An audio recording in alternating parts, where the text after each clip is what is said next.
Look, I've got a 16-year-old daughter, and I can tell you, I mean,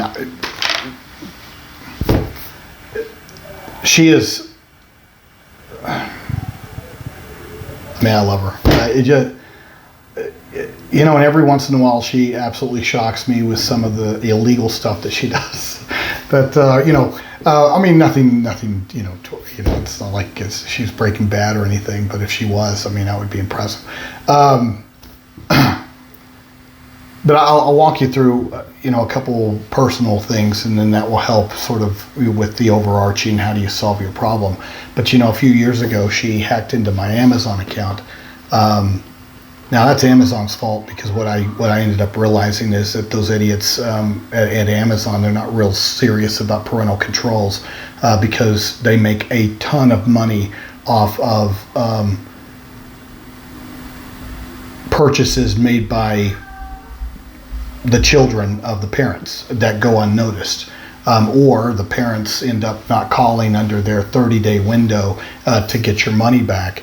And, you know, I mean, these things are inappropriate, they're illegal. I mean, if the child wasn't using the card, you know, with any kind of authorization, there was no transaction. So there's been a lot of lawsuits about that, but I mean, I digress. So she did that and ended up, God, I wonder, it was like $3,000 that she had racked up in instant video purchases. Now, of course, a lot of them were just the same video purchased in the course of a month, and they're just sitting in her queue. And then she would organize them, you know. She wouldn't necessarily watch them, but she would just rent the same ones through Amazon. You know, we're Prime members, so through Amazon's, you know, instant video. And she just had an entire library that she had bought over the course of a month. Now, my bank didn't catch it, neither did it. You know, Amazon wasn't going to catch it, but, you know, the point is that she found a way to do it and bypass all of the security measures that I had put in. And technically that was, you know, it was wrong. I mean, but at the same time, we sort of understand her lack of impulse control, and, you know, which doesn't bother us. I sort of get it about her, you know, and she sort of wants things now. I mean, she's my little Veruca Salt, so, well, I got another one too. But, you know, who doesn't? All right, so then the other one is that, you know, my house is locked up like Fort Knox. It's not that I don't trust her. She was a lot more untrustworthy when she was a lot younger. I mean, it was dangerous. Scared the heck out of us frequently, because, you know, she would, you know, get out of our house, and we lived out in the country, and, you know, there's one time I found her a quarter mile from my house, waist deep in a pond in winter, you know, and we just didn't know.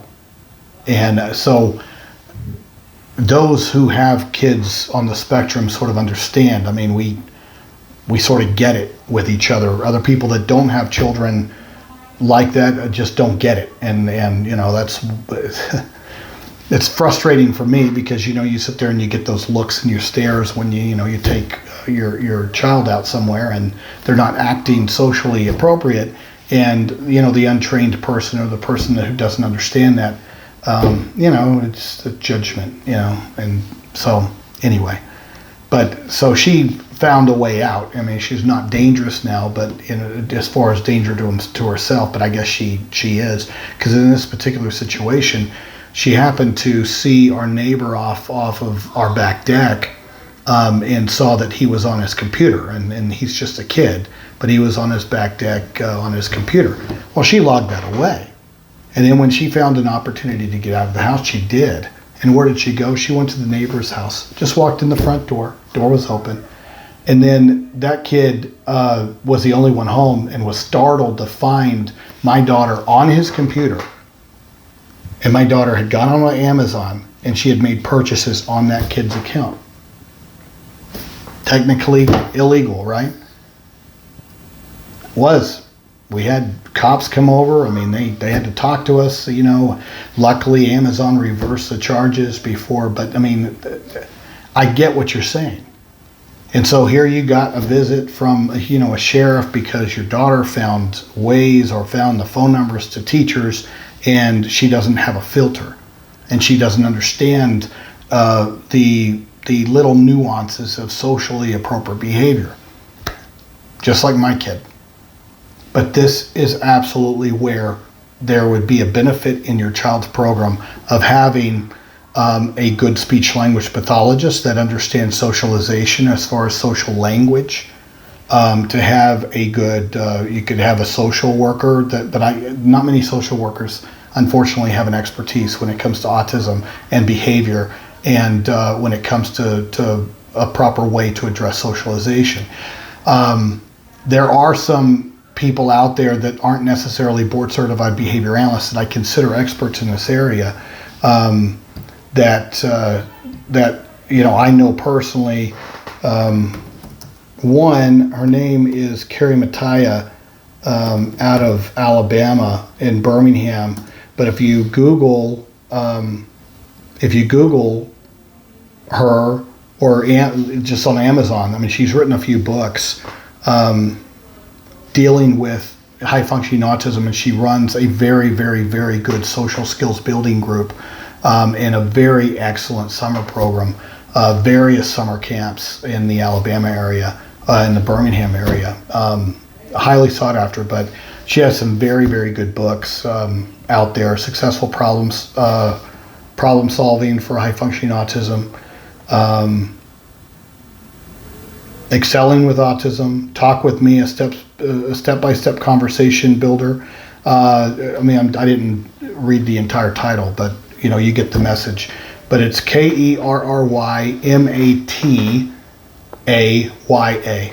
All right, so those might be good, but as far as your child's program, I would absolutely set goals and services to address this deficit, because if it's occurring with school employees, then what a perfect opportunity for the IEP team to be proactive and address these things to help your daughter gain skills in the area of social emotional development.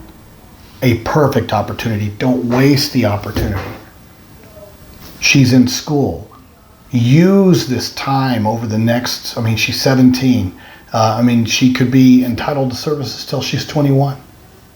And use that to the maximum extent that you can in order to really, really, really help her understand the world, the dangers that are out there, stranger danger. The fact that she has no filter. Your daughter, just like mine, is going to be prime target because of how naive and how clueless with regards to these dangers that are out there. I would use, like I said, a good language, a speech language pathologist that understands how to teach social communication. All right, and those parameters. But I would also lean heavily on a board certified behavior analyst for that purpose of teaching that particular skill deficit. And for your daughter, I would recommend that you get a board certified behavior analyst to provide your daughter with an AFLS, an AFLS.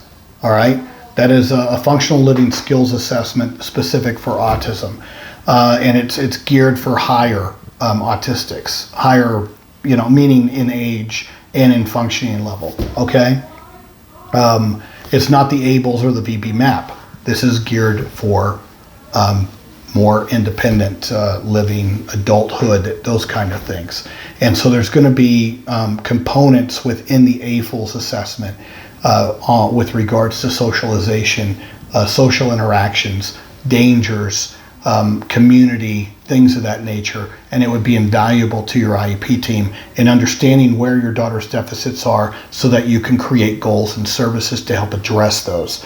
But it would be a partnership between all of these different expertise so that your resource teacher can collaborate with these other hats that have a specific expertise in this area. Don't assume that the resource teacher has an expertise in this area. They don't. That's why we have related services personnel, so that they can sit there and collaborate with our resource teachers in order to teach these skills where these deficits exist. And so your daughter can learn to understand these parameters. But threatening her with arrest, I mean, that's immature. That's an immature response from the teacher. I get that it's annoying. I get that it's inappropriate. I get it. But be a partner with me to solve the problem instead of, going out and being a narc and a tattletale and a busybody and getting cops involved. Who, quite frankly, I'm surprised they didn't tase or beat or kill your kid. I'm kidding. I'm not. But I am. But I am.